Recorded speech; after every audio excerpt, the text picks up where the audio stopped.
devim saraswatim vyasam tato jayamudirayet nashtaprayeshva bhatreshu nityam bhagavata sevaya bhagavatyuttama shloke bhaktir bhavati naishtiki krishne swadhamopagate dhanamajnanadibhis saha palau nashtatrashamesha puranarkothunoditah.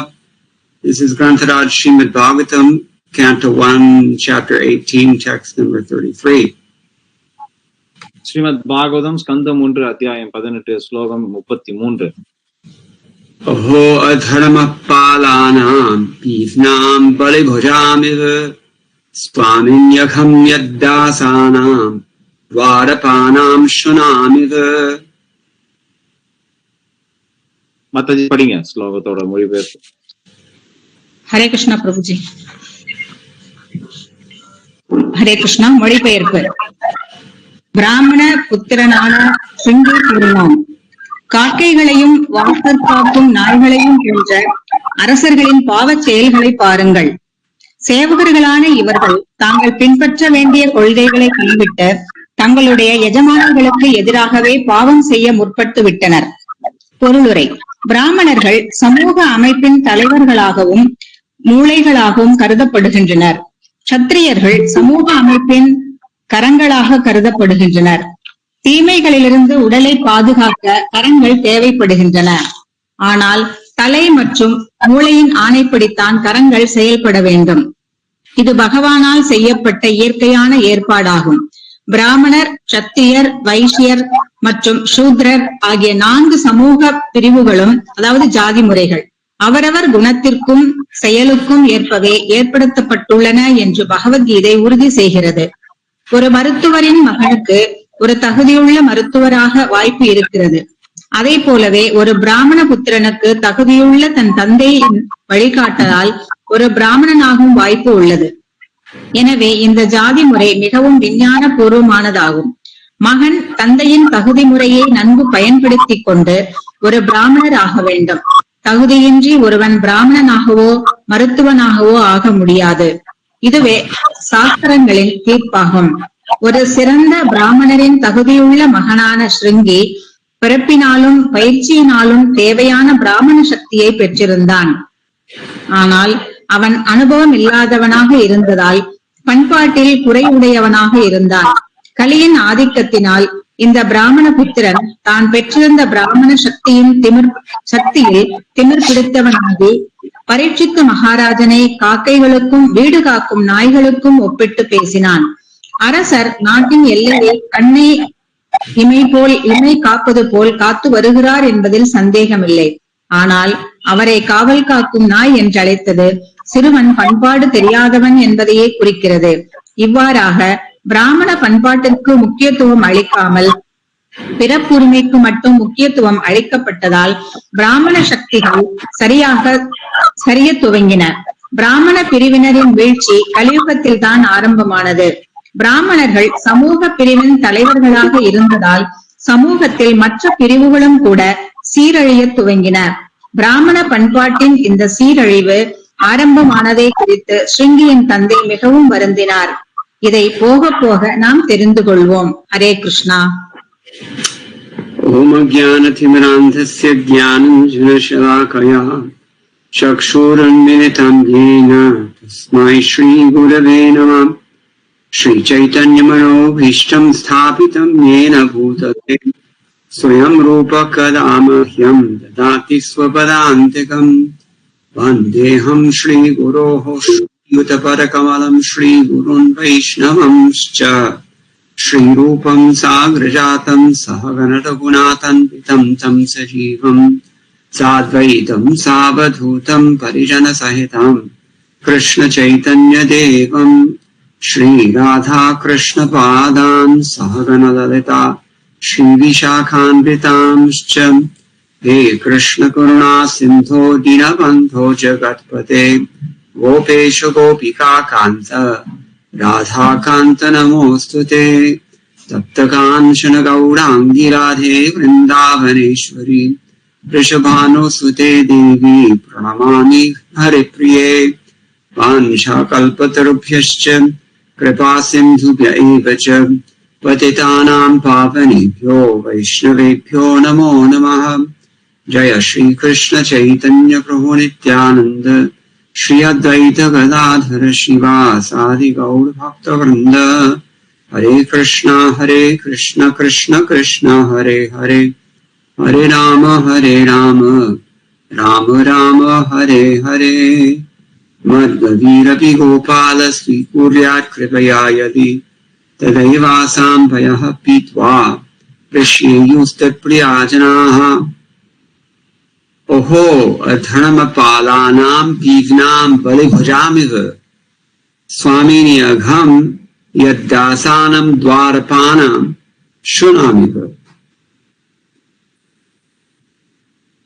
Shringi thinks that the ruling class in general, represented by Maharaj Parikshit, have become like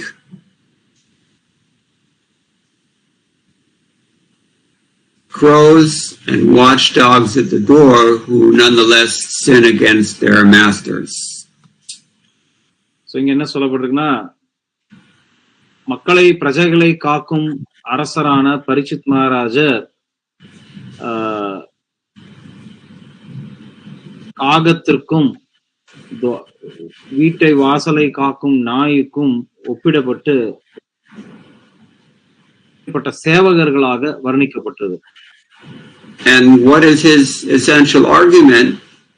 That a servant has to act like a servant and a master has to act like a master. This is the logic behind what he says here. So இங்க இந்த பிராமண பையன் ஸ்ருங்கி சொல்றது என்னன்னா, சேவகன் மாதிரி நடந்துக்கணும், முதலாளி மாதிரி நடந்துக்கணும், அவங்க நிலையில இருக்கணும் அப்படின்ற அத இங்க சொல்லப்பட்டிருக்கு. So how does a servant know how to act like a servant? அப்போ ஒரு சேவகன் தான் ஒரு சேவகன் அப்படிங்கிற நிலையில நடந்துக்கணும்னா அதுக்கு என்ன செய்யணும்? Where are the prescribed duties of servants described at much length in Shastra? சாஸ்திரத்துல ஒரு சேவகன் எவ்வாறு நடந்து கொள்ள வேண்டும் என்பதை பற்றி எங்கு வர்ணிக்கப்பட்டிருக்கு? We find in the Smriti Shastras especially, but also in Ramayana, Mahabharata, and the duties and the expectations that are placed on the ruling class and the Brahminical class, those are fairly clear. Ramayanam மற்றும் மகாபாரதம் போன்ற இதிகாசங்களிலும் மற்ற ஸ்மிருதி புராணங்களிலும் நம்ம என்ன பார்க்கிறோம்னா, அவங்க ஒரு பாதுகாப்பு அளிக்க வேண்டிய ஆளுமை செய்யக்கூடிய வகுப்பினருக்கும் மற்ற வகுப்பினருக்கும் அவங்களுக்கு அப்படிங்கிறது அங்க கொடுக்கப்பட்டிருக்கு. By clear, I mean to say they're explicit. அதாவது தெளிவா கொடுக்கப்பட்டிருக்குன்னு சொல்றோம்னா என்ன அர்த்தம்னா, அது வெளிப்படையாகவும் சொல்லப்பட்டிருக்கு. We don't find so much explicit and elaborate description of the duties of the lower classes in Vedic literature. வேத சாஸ்திரங்கள்ல பார்த்தோம்னா கீழ் நிலையில வகுப்பினர்களுடைய கடமைகள் என்ன அப்படிங்கறது பத்தி அவ்வளவு விலாவரியா கொடுக்கப்படல. It's mainly implicit by what we do see. அதாவது நம்ம பரம்பரையா பார்த்து என்ன செய்யறோமோ அதையே செய்யறது தான் அங்க அது உள்நோக்கமாக கொடுக்கப்பட்டிருக்கு. And what we see is their example only, especially in the epics. அவர்கள் குறிப்பா இந்த இதிகாசங்கள்ல என்ன சொல்லப்பட்டிருக்குன்னா, அப்படிப்பட்ட நபர்கள் அவர்கள் செய்யும் செயல்களே எடுத்துக்காட்டாக தான் கொடுக்கப்பட்டிருக்கு. If you have 20 verses describing the duties and the qualities of the Brahmanas, you'll have maybe 10 or 15 for the Kshatriyas, perhaps 5 for the Vaishyas, 1 or 2 for the Shudras. இந்த இதிகாசங்கள்லயும் இதுலயும் பாத்தீங்கன்னா ஒரு 20 ஸ்லோகங்கள் பிராமணர்களுடைய கடமைகளை விளக்கலாம், 10-15 ஸ்லோகங்கள் சத்திரிய கடமைகளை விளக்கலாம், மேலும் 5-10 ஸ்லோகங்கள் வைசிய கடமைகளை விளக்கலாம். ஆனால் சூத்திரர்களின் கடமைகள் என்பது 1-2 ஸ்லோகங்கள் தான். இருக்கும். And the same for the women. அதுக்கு அடுத்தது ஸ்திரீகளின் கடமை என்ன அப்படிங்கிறதுக்கும் ஏதோ ஒரு 1-2 ஸ்லோகங்கள் இருக்கலாம். So again, how do we know what to do if we are in classes? அப்ப நம்ம கீழ்நிலையில கீழ் வகுப்பினராக இருக்கும் பட்சத்தில் நமக்கு என்ன செய்யணும், நமக்கு எப்படி தெரிய வரும்?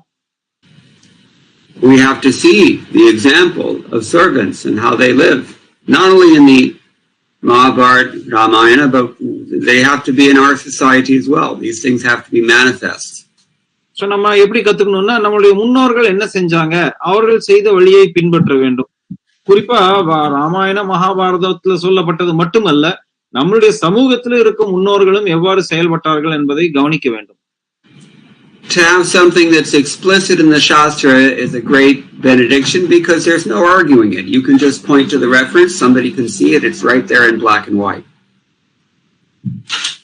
சாஸ்திரங்கள்ல தெளிவா வெளிப்படையா கூறப்பட்டிருந்ததுன்னா பிரச்சனையே இல்ல. ஏன்னா உடனடியா நம்ம சொல்லலாம், இத பாருங்க தெளிவாக சாஸ்திரத்துல சொல்லி இருக்கு அப்படின்னு சொல்லி அதை சுட்டி காட்டி அதன்படி நம்ம செயல்படலாம். But that's in 2 dimensions only. அதுவும் குறிப்பா ஒரு 2 கோணங்கள்ல தான் கண்ணுல பார்க்க முடியும் நம்மனால அத. If you want to get into 3 dimensions, then you need to have the practical example manifest before your eyes in human society.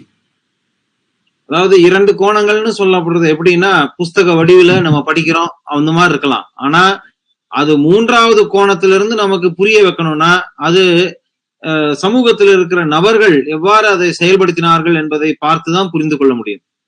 So when something is explicit in 2 dimensions, it has to be practically applied in 3 dimensions. அதாவது என்ன சொல்ல வரோம்னா, ஏற்றளவு கல்வி இருந்தா அத நடைமுறை வாழ்க்கையில யாராவது செயல்படுத்தி இருக்கணும், அதான் 3வது கோணமாக வைத்து பார்க்க வேண்டும். What am I getting at here? நான் இப்ப ஏன் இவ்வளவு தூரம் இது விளக்குறேன், எங்க போறேன், என்ன சொல்றேன்? People have to act according to their capacity, period. இங்க என்ன சொல்லப்படுறதுன்னா, மக்கள் தங்களுடைய தகுதி என்னவோ அதன்படிதான் செயல்படணும், அதுக்கு மேல எதுவும் செய்ய முடியாது. And they have to follow their traditional duties. அவங்க பாரம்பரியமாக வர கடமைகளை நிச்சயம் கடைபிடிக்க வேண்டும். Srila Prabhupada also explains this in his detailed purport. இங்க விளாவரியாக கொடுத்திருக்கிற பொருளுரையில ஸ்ரீல பிரபுபாதரும் அதே தான் விளக்குறார். We'll return to that in just a moment. For now, let's see what Sridhar Swami and others have to say. இந்த பொருளுரைக்கு நம்ம விளக்கத்துக்கு வரதுக்கு முன்னாடி ஸ்ரீதர சுவாமி மற்றும் முந்தைய ஆச்சாரியர்கள் என்ன சொல்றாங்கன்றத பார்ப்போம். Palanam. Who is the Palanam here? இந்த இடத்துல பாலானாம்னு சொல்லப்பட்டிருக்கு. யாரு பாலானாம், அப்படி யாரை குறிக்கிறது? Sridhar Swami says it means Rajñam, of the ruling class. Sridhara சுவாமி அவர்கள் ஆளுமை நடத்தும் சத்திரியர்களை குறிக்கிறதுன்னு சொல்றார். And Pivnam is also used here. He glosses this term as Pushtanam, of those who are maintained. பீவனாம் அப்படிங்கிற வார்த்தை அரசர்கள், அரச வம்சத்தினால காக்கப்படுபவர்களை குறிக்கிறது. So Palanam, Poshanam, these are 2 things. அதனாலதான் பொதுவா பீவனம்ங்கிறது போஷணம்னு அர்த்தம், பாலனம் போஷணம் அப்படிங்கிறது ரெண்டுத்தையும் நம்ம புரிஞ்சுக்க வேண்டியது. The ruler is the one who is protecting, the subjects or the citizens are the ones who are protected. அரசர்கள் காப்பவர்கள், பிரஜைகள் காக்கப்படுபவர்கள். But Shringi thinks adharmameva nirdishati, that they're showing something else. What their example that they're giving, it seems to be adharma in his mind. ஸ்ருங்கியோட கருத்துப்படி என்னன்னா, இப்படிப்பட்ட பாலனம் செய்ய வேண்டியவர்கள் அதர்மத்தை புரிகிறார்கள் அப்படிங்கிற கருத்தை முன்வைக்கிறான். Again, Shringi is extrapolating from one instance. He's making a general broad statement about the entire class of Kshatriyas worldwide. இங்க நம்ம கவனிக்க வேண்டியது என்னன்னா, ஸ்ருங்கி ஒரே ஒரு சம்பவத்தை வச்சு ஒட்டுமொத்த சத்திரிய குலத்தையே குறை கூறுகிறான்.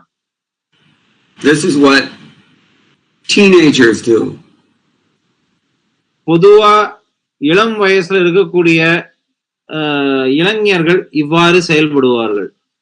From one localized example, they can extrapolate a global conclusion. ஒரு ஏதோ ஒரு இடத்துல நடந்த சம்பவத்தை வச்சு அதை பெருசா ஊதி உலகம் பூரா இதுதான் நடக்குது அப்படிங்கறத படம் போட்டு காட்டுவாங்க. And what did he say? Swamini dasanam yad agham papacharanam balibhajam kakanam iva shinamiva cheti. So Sridhar Swami further says,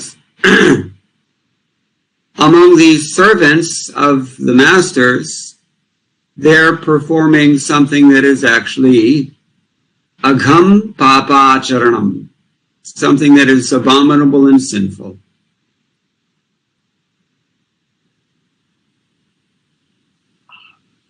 I lost you, Prabhu. Sorry.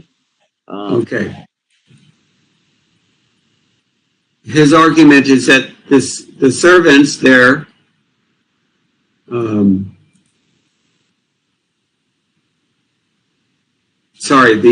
these so-called kshatriyas, they are actually only servants, but they're acting in an abominable way.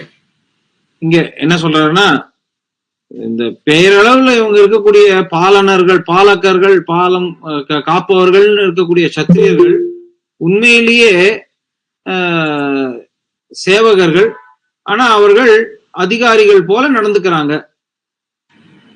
Swamini agham yat dasanam. In the third line of the verse, he's taking agham as papacharanam, behavior that's actually sinful. இப்படி நடந்து கொள்ளக்கூடிய இந்த மூணாவது வரியில வந்து என்ன சொல்றாருன்னா, அகம் அப்படிங்கிறது பாபம், இப்படி நடந்து கொள்வது பாவம், பாவகரமான செயல். The idea here is that if someone tries to do another person's duty instead of doing his own duty, then that is actually sinful. And Arjuna says as much in Bhagavad Gita, and Krishna doesn't ever try to negate that idea because it's true. இது இங்க என்ன கருத்து சொல்ல வருதுன்னா, ஒருத்தரோட கடமையை விட்டுட்டு மத்தவங்க கடமையை ஒருத்தர் வந்து தன் கடமை இல்லாத கடமையை செய்ய பாக்குறதுங்கிறது பாவகரமான செயல்னு சொல்ல வருது. இந்த கருத்தை தான் அர்ஜுனர் வந்து பகவத்கீதையில வைக்கிறார் முன்னாடி. ஆனா கிருஷ்ணர் அதை மறுக்கிறது இல்ல, ஏன்னா அது உண்மைதான். பலிபுஜாம். What does பலிபுஜாம் mean? பலிபுஜாம்னு சொல்லப்பட்டிருக்கு. அதுக்கு என்ன பொருள்? காகானாம், crows. காகங்களை குறிக்கிறது. So balibhujam, crows. They're like that. This is his idea. அதாவது இந்த ஸ்ருங்கி என்ன சொல்றான்னா, இப்படிப்பட்ட நபர்கள், அரசர்கள் வந்து காகங்களை போன்றவர்கள். Shunam evacha, and they're also like dogs. Iti. He's thinking. Shunam evacha அப்படினு சொல்றான். அதாவது நாயை போன்றவர்கள். So simple commentary, he's just glossing words. இங்க ஒரு எளிமையான பொருளுரை தான் கொடுக்கப்பட்டிருக்கு, விளக்கம். Jiva Goswami doesn't say anything. ஜீவ கோஸ்வாமி இதற்கு விளக்கமே எதுவும் அளிக்கல. And Vishwanath Chakravarti Thakur says essentially the same thing in different words. Chakravarti Thakur முன்னாடி ஸ்ரீதர சுவாமி சொன்னது அதே கருத்து தான் சொல்றார். Okay, so Srila Prabhupada really gives us the gist of what this verse is about, and Srila Prabhupada's purport is dedicated to explain the scientific nature of the so-called caste system, varnashram dharma. இங்க ஸ்ரீல பிரபுபாதர் வந்து ரொம்ப விளாவரியா நமக்கு வந்து இந்த ஸ்லோகத்திற்கான பொருளை விளக்கிறார். இதுல அடிப்படையாக நம்ம இப்ப இருக்கக்கூடிய ஜாதி எப்படி வந்தது, அது எப்படி வகுக்கப்பட்டது, அந்த வகுப்பினர்கள் எவ்வாறு, சமூக வகுப்பினர்கள் எவ்வாறு வகுக்கப்பட்டார்கள், அதை பத்தி விளக்குறார். First of all, the Brahmanas are considered to be the head and brains of the social body, and the Kshatriyas are considered to be the arms of the social body. முதல்ல என்ன சொல்றாருன்னா, பிராமணர்கள் என்பவர்கள் ஒரு சமூகத்தின் தலையாக, மூளையாக திகழ்பவர்கள். சத்திரியர்கள் என்பவர்கள் சமூகத்தின் கரங்களாக திகழ்பவர்கள். A head without arms can only think. ஒரு கரங்கள் இல்லைன்னா ஒரு அந்த அப்படிப்பட்ட தலை வெறும் யோஜனை செய்யறதுக்கு தான் பிரயோஜனம். And it can speak also. பேச கூட முடியும். You have to have arms. The Brahmins are powerless without the Kshatriyas. வெறும் பேச்சு திறனும் தலை மட்டும் இருந்து கரங்கள் இல்லைன்னா எப்படி நம்மளால பாதுகாக்க முடியாதோ அது போல பிராமணர்கள் சத்திரியர்கள் இல்லாத பட்சத்தில் எந்த பயனும் அளிக்க முடியாது, சக்தி அற்றவர்களாக திகழ்வார்கள். Similarly, very strong arms but no head, not going to work. அதே போல புஜங்கள் கரங்கள் ரொம்ப ஸ்ட்ராங் வலுவாக இருந்து ஆனா தலை இல்லைன்னா என்ன பிரயோஜனம்? ஒண்ணுமே வேலை செய்ய முடியாது. Not only the arms necessary for acting, but the arms are necessary to protect the head. கரங்கள் வெறும் செயல்படுறதுக்கு மட்டும் கரங்கள் தேவையில்லை, கரங்கள் தலையை பாதுகாக்கிறதுக்கும் கரங்கள் தேவை. Or to protect the entire body. நம்ம மொத்த உடலையும் காக்கிறதே இந்த கரங்கள் தான். It's not that the arms only protect the head or themselves, they have to protect everything. என்ன சொல்ல வருதுன்னா கரங்கள் என்பது வெறும் தலையை மட்டுமோ இல்ல தம்மை மட்டுமே காத்து கொள்வதல்ல, மொத்த உடல் பொருள் கரங்களுக்கு உண்டு. But the arms have to act according to the directions of the head, brain. இந்த கரங்கள் எவ்வாறு செயல்பட வேண்டும், தலையில் இருக்கிற மூளை என்ன சொல்லுதோ அதன்படிதான் இந்த கரங்கள் செயல்பட வேண்டும். Now here Srila Prabhupada says in a very understated manner that is a natural arrangement made by the supreme order. பிரபுபாதர் இங்க இதத்தான் சொல்றார், பகவானுடைய கட்டளையின்படி இது ஒரு இயற்கையான ஏற்பாடு. So first of all, people in the modern world have to be convinced that there is a supreme order. நவீன காலத்துல இருக்கிற மக்கள் முதல்ல புரிஞ்சுக்க வேண்டிய விஷயம் என்னன்னா, ஒரு உயர்ந்த உச்சமான கட்டளை கொடுப்பவர் ஒருத்தர் இருக்கிறார், அப்படிப்பட்ட கட்டளை இருக்குங்கிறத ஏத்துக்கணும். So then we can talk about the natural arrangement that's put in place by that supreme order. அந்த இயற்கையின் அந்த உயர்ந்த கட்டளையின்படி ஏற்பாடு செய்யப்பட்டுள்ள இயற்கையான ஏற்பாடை பத்தி நம்ம அப்புறம் தான் பேச முடியும். The world is increasingly dominated by atheism. இன்னைக்கு நாஸ்திகர்களே இந்த உலகத்துல அதிகமாக பரவி இருக்கிறார்கள். And the only possible direction that atheism can go is towards chaos. நாஸ்திகம் என்னத்தை கொடுக்க முடியும்னா குழப்பத்தை தான் கொடுக்க முடியும். And we can see how well that they're doing that as well. இப்ப நம்ம கண்கூடாவும் பார்க்கிறோம் இப்படிப்பட்ட நாத்திகர்கள் எவ்வாறு குழப்பத்தை உண்டுபடுத்துகிறார்கள் என்பதை. The more atheistic people become, the more chaotic the world becomes. It's quite clear for anyone to see. எல்லாருமே கண்கூடாக பார்க்கக்கூடியது இதுதான். நாஸ்திகர்கள் அதிகமாக குழப்பங்கள் அதிகம்தான் ஆறுது. So this is the natural arrangement, this caste system or varnashram system. It is the natural arrangement that's made by the supreme order. ஆக வர்ணாசிரம தர்மம் வர்ணாசிரம ஏற்பாடுதான் உண்மையான உயர்ந்த கட்டளை, இயற்கையான ஏற்பாடும் கூட. That supreme order is called Rita in Vedic literatures. இந்த உயர்ந்த கட்டளைக்கு பேரு தான் வேத சாஸ்திரங்கள் ரிதம் அப்படின்னு சொல்றது. Particularly in the Shruti mantras we hear this word Ritam. It's referring to essentially dharma. Rhythm அப்படிங்கிற ஸ்ருதி மந்திரத்துல சொல்லப்படக்கூடிய வார்த்தை தர்மத்தை தான் குறிக்கிறது. Now Krishna says in Bhagavad Gita, as Prabhupada is quoting here, that this natural order or this varnashram dharma order, it's actually given by Krishna. பகவத் கீதையை மேற்கோள் காட்டி ஸ்ரீல பிரபுபாதர் இங்க சொல்றார், இந்த வர்ணாசிரம வகுக்கும் மக்களை சமுதாயத்தை வகுக்கும் வர்ணாசிரம ஏற்பாடு என்பது பகவானால் கொடுக்கப்பட்ட இயற்கையான ஏற்பாடு. So whereas the Veda Samhitas themselves are a little bit vague or impersonal about this and simply refer to it as Rita, in Bhagavad Gita Krishna gets very explicit again and he says, I did this, maya srishtam. வேத சம்ஹிதைகள்ல ஒரு நபரை குறிக்காமல் இந்த கட்டளைகள் உயர்ந்த கட்டளைகள் அப்படின்னு பொதுவாக விளக்கி விட்டன. ஆனா பகவான் கிருஷ்ணரோ பகவத்கீதையில இந்த உயர்ந்த கட்டளை மயா சிருஷ்டம் அப்படிங்கிற இத அடிப்படையா சொல்லி நான் தான் இதை கொடுத்தேன் இந்த கட்டளைய அப்படின்னு தெளிவா சொல்றாரு. If things are impersonal or indirect or I mean to say not so clear, then people get confused and they become impersonal. இந்த இப்போ ஒரு விஷயத்த சொல்லும் பொழுது அந்த விஷயத்த நேரடியாக அதன் பின் இருக்கும் நபரை குறிக்காமல் ஒரு மறைமுகமாக கோட்பாடுகளை மட்டும் கொடுத்தா மக்களும் அருவவாதிகள் அந்த தத்துவத்தினால தாக்கப்பட்டு குழப்பம் அடைகின்றனர். And we all know, we've all heard before that to understand the four Vedas in Kali Yuga, it's not so easy. We probably won't get it. And therefore here Krishna says, I did this. This is my system. It's personal. அதனால நம்ம ஏற்கனவே கேள்விப்பட்டிருக்கோம் என்னன்னா பகவத்கீதை இந்த கலியுகத்துல இந்த வேதங்கள் எல்லாம் படிச்சு மறைமுகமாக இருக்கும் பொருளை நேரடியாக செயல்படுத்துவது என்பது சாத்தியம் இல்லை.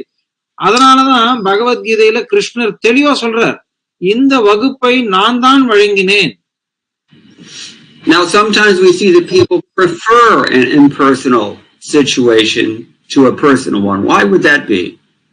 சில சமயம் நம்ம பார்க்கிறோம் மக்கள் நேரடியாக வழங்கிய நபர் தனிப்பட்ட நபர் அப்படிங்கிறத அவங்க ஏற்றுக்கொள்ளாமல் அருவமாக இருக்கும் கருத்தை மட்டும் ஏற்றுக்கொள்ள விரும்புகிறார்கள். அது ஏன்? Why would people prefer a situation in which everything is either void or impersonal? Why would they prefer that to a personal situation?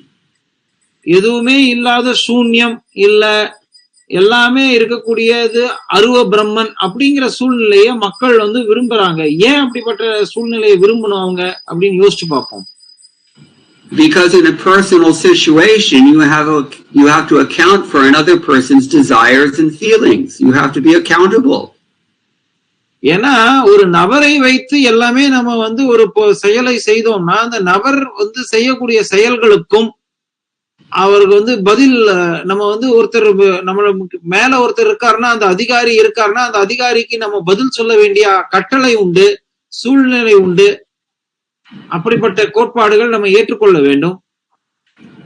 And especially in a situation where we're talking about the supreme person who is all powerful and who wants you to do things that you may not want to do, then that's very uncomfortable for these people, for sinful people. இப்படிப்பட்ட பாவகரமான மக்களுக்கு குறிப்பா ஒரு உயர்ந்த நபர் பகவானே நேரடியாக இந்த கட்டளைகளை நீ நிறைவேற்றியே தீர வேண்டும், விருப்பமோ விருப்பம் இல்லையோ இந்த கட்டளைகளை நிறைவேற்றுவது உன்னுடைய கடமை அப்படின்னு அழுத்தம் திருத்தமா சொன்னா இப்படிப்பட்ட பாவகரமான நபர்கள் அதுக்கு அந்த சூழ்நிலையை ஏற்றுக்கொள்ள மறுக்கிறார்கள்.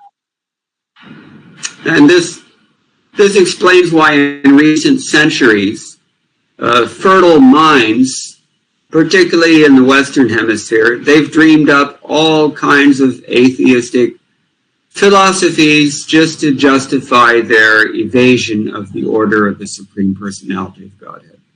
So இதுதான் இந்த மாதிரியான ஒரு சூழ்நிலை தான் முக்கியமான மூல காரணம். மேலை நாடுகள்ல குறிப்பா மக்கள்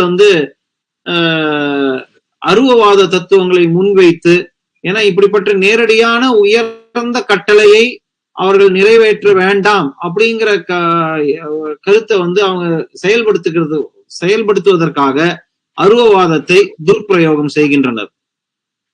And to call it philosophy is actually pretty liberal and broad-minded. The fact of the matter is that so-called philosophy in modern day and age is it's chiefly a servant of politics. இப்படிப்பட்ட நபர்கள் இதை துர்பிரயோகம் செய்வது எவ்வாறு துர்பிரயோகம் செய்யறாங்கன்னா பெயரளவுல தத்துவங்களை உற்பத்தி செய்து அதை அவங்களுடைய சௌகரியத்துக்கு தகுந்த மாதிரி அரசியலுக்கு தகுந்த மாதிரி அந்த தத்துவங்களை கற்பனைகளை அவர்கள் உண்டாக்கியுள்ளனர். அதனால இதை பெயரளவுல ரொம்ப பரந்த மனப்பான்மை கொண்டு இதை தத்துவங்கள் அப்படின்னு நம்ம சொல்றோம். உண்மையிலேயே அது தத்துவங்கள் கிடையாது.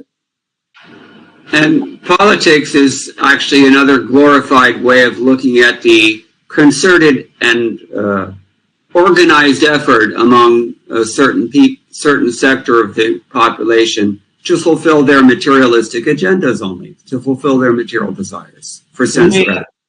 உண்மையில அரசியல் அப்படிங்கிற வார்த்தை எதுக்கு உபயோகப்படுதுன்னா அதனுடைய உண்மை பொருள் என்னன்னா ரொம்ப மக்களுடைய அடிப்படை மக்களுடைய பகிரங்கமான புலன்நுகர்வு உணர்ச்சிகளை பௌதீக ஆசைகளை வெளிப்படுத்துவதற்கு அதையெல்லாம் வந்து ரொம்ப மெருகு பூசிய போல ஒரு வார்த்தை சொல்லணும்னா அரசியல். So such people, they become a little bit uncomfortable if there is a natural arrangement made by the supreme order in the form of this social body. ஆக பகவானுடைய ஏற்பாடுபடி வர்ணாசிரம தர்மம் அப்படின்னு சமூகத்திற்கு வகுப்பு அளிக்கும் சமூகத்தை வகுக்கும் ஒரு இயற்கையான கோட்பாடுகளை இப்படிப்பட்ட நபர்களுக்கு ஏற்றுக்கொள்வது என்பது மிகவும் கடினமாக இருக்கிறது. And when Krishna, the supremely powerful person, when he comes in front of us and says, you have to do this, you have to do that, you have to do that, then people become really uncomfortable. They don't like it. கிருஷ்ணரே நேரடியா வந்து மக்கள் மத்தியில நீ இதை செய்யணும், நீ அதை செய்யணும், நீ இப்படி நடந்துக்கணும், நீ அப்படி நடந்துக்கணும் அப்படின்னு சொன்னா அந்த மக்களுக்கு வந்து அது ரொம்ப ரொம்ப அவங்கள வந்து அசௌகரியத்துல போடுற மாதிரி அவங்க உணர்றாங்க. And especially if they're Americans, they'll say, why do I have to do this? Why do I have to do that? Why do you say this? Why? குறிப்பா நீங்க அமெரிக்கா நாட்டுல இருக்கக்கூடிய மக்களை பாத்தீங்கன்னா எந்த சொன்னாலும் ஏன் அப்படி செய்யணும், ஏன் இப்படி செய்யணும், எதுக்காக நான் அப்படி செய்யணும், ஏன் ஏன் ஏன் இதே கேள்விதான் தொடர்ந்து அவங்க வந்து முன் வச்சுக்கிட்டு இருப்பாங்க. Therefore, Srila Prabhupada, acting as the representative of Krishna's infinite mercy, he changes the direction of his purport at this point. பகவானுடைய பரம கருணையின் ஸ்வரூபமான சில பிரபுபாதர் இவர்கள் இப்படிப்பட்ட நபர்களை கருத்தில் கொண்டுதான் தம்முடைய வியாக்கியானத்துல சற்றே ஒரு திசை மாற்றி அவர் இதை விளக்க முன்வருகிறார் இப்பொழுது. So he says actually Krishna says it also, but Prabhupada here is emphasizing that this system is arranged by Krishna according to two things, quality and work. பகவான் வந்து கிருஷ்ணர் இந்த சமூகத்தை வகுத்திருக்கிறார் 4 ஜாதிகளாக. அதை எவ்வாறு செய்திருக்கார் அப்படின்னா அவர்களுடைய தரம் குணத்தின் அடிப்படையிலும் அவர்கள் என்ன செயல்கள் புரிகிறார்கள் அப்படிங்கிற இந்த 2 விதத்துல குணம் மற்றும் செயல் அடிப்படையில வகுத்திருக்கிறார். In other words, it's not just an arbitrary autocracy. அதாவது இது வந்து எந்த தத்துவமும் எந்த கருத்தும் பின்னாடி இல்லாம வெறும் பரம்பரையா வரக்கூடிய ஒரு பிறப்புரிமை கிடையாது. It's not just opportunistic exploitation of lower classes by higher classes, for example. அதே சமயத்துல வெறும் சந்தர்ப்பவாதிகளாக திகழ்ந்து உயர்ந்த வகுப்பினர்கள் தாழ்ந்த வகுப்பினர்களை மட்டம் தட்டும் செயல் ஏற்பாடும் கிடையாது. In other words, Prabhupada says the caste system is quite scientific. It's a meritocracy. உண்மையில சொல்லணும்னா இந்த ஜாதி வகுப்புகள் அப்படிங்கிறது வந்து சமூகத்தை வகுக்கும் திட்டமானது அறிவியல் பூர்வமான விஞ்ஞான பூர்வமான ஒரு திட்டம். Nowadays it's unfortunate that people have become so crazed with sense gratification that even the mention of the meritocracy it conjures up images of the hierarchy and therefore they get nervous as well. இந்த காலத்துல மக்கள் எப்படி இருக்காங்கன்னா புண்ணியம் அப்படின்னு சொன்னாலே நீங்க உங்களுக்கு புண்ணியம் செய்திருக்கீர்கள் அவர் புண்ணிய பாபம் அப்படிங்கிற கருத்தை முன் வச்சாலே அவங்க வந்து நீங்க உயர்ந்தவர்கள் தாழ்ந்தவர்களை அடக்கி ஆள முயற்சிக்கும் அதுக்காக இதை உபயோகிக்கிறீங்க அப்படின்லாம் வந்து அவங்க அதை முற்றிலும் நிராகரிக்கிறார்கள். And such people, they become so obsessed with pseudo-egalitarian ideals that they try to erase any trace of variety or difference within society. அதனால இவங்களுடைய பெயரளவிலான சமத்துவம் அப்படிங்கிற பெயர்ல இவங்க இன்னைக்கு உண்மையான சாஸ்திர விதிப்படி உண்மையாக இருக்கும் எந்த விதத்துல ஒரு வேறுபாடு, அதாவது மக்கள் ஒவ்வொருத்தருக்கும் ஒவ்வொரு குணம் இருக்கும் அப்படிங்கிற வேறுபாடை முற்றிலும் அழிக்க பாக்குறாங்க. Currently, the United States of America is hosting the most radical extremists of this type. இப்படிப்பட்ட பெயரளவுல சமத்துவவாதிகளை தான் இன்னைக்கு அமெரிக்கால கூட அடைக்கலம் கொடுத்து அவர்களுக்கு முக்கியத்துவம் கொடுத்து அங்க பெரிய பதவிகள்ல உட்கார்த்தி வச்சிருக்காங்க. They're so fanatical about so-called equality that they're not sure even how to refer to other people. There's arguments about what pronouns to use to describe another person. Is it a he or a she or an it? இவங்க எவ்வளவு தூரத்துக்கு செயற்கையான சமத்துவத்தை கடைபிடிக்கிறாங்கன்னா, ஒரு ஆணை அவன் சொல்றதா, அவள்னு சொல்றதா, அதுன்னு சொல்றதா, இல்ல ஒரு பெண்ணை அவன்னு சொல்றதா, அதுன்னு சொல்றதா, அவள்னு சொல்றதான்னு குழம்பி இருக்காங்க. Do you have gendered pronouns in Tamil? Yes, Prabhu. Yeah, so this is, you can give that example. Very much. நம்மளுடைய பாஷையில நிச்சயம் ஒரு ஆணை எப்படி சொல்லணும், பெண்ணை எப்படி சொல்லணும், அழைக்கணும், அதாவது அவங்க பேர்ல பொதுவா சொல்லணும்னா அவன், அவள் சொல்லுவோம். இது எல்லாம் நம்ம பாஷை. These are adults. These are intelligent people, professionals. இந்த குழப்பம் அடைஞ்ச நபர்கள் யாருன்னு நினைச்சீங்கன்னா குழந்தைகள் கிடையாது. இவர்கள் எல்லாம் பெரிய மனுஷர்கள், எல்லாத்தையும் படிச்சு கற்றறிந்த நபர்கள் தான் இப்படி செயல்படுறாங்க.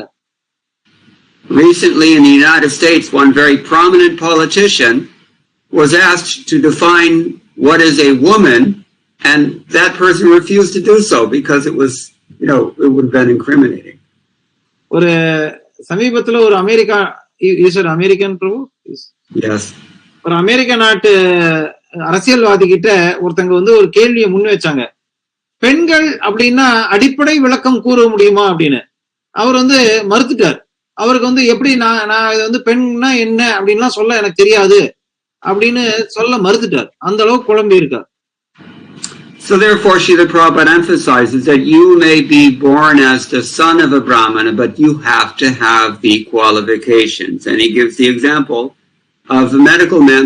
The son may become a doctor also, but he has to qualify. அதனாலதான் பிரபுபாதா சொல்றார், யார் வேணா ஒருத்தர் பிராமணர்களாக இருக்கலாம், ஆனா உங்களுடைய மகன் தகுதியை பெற்றிருக்க வேண்டும். அப்பொழுதுதான் உங்களுடைய மகன் பிராமணனாக கருதப்பட முடியும். எப்படி ஒரு டாக்டருடைய மகன் டாக்டராக முடியும், ஆனா அந்த குறைந்தபட்ச தகுதி இருந்தாதான் டாக்டர் ஆக முடியும். And then Prabhupada says that this is the verdict of all scriptures and social orders. பிரபுபாதர் இதைத்தான் மேலும் சொல்றார். இதுதான் அனைத்து சாஸ்திரங்களிலும் அடிப்படையாக கட்டளை. Two things he mentions. இரண்டு விஷயங்களை அவர் சொல்லியிருந்தார். என்ன? This is the verdict of the scriptures and this is the verdict of the social orders, all of them.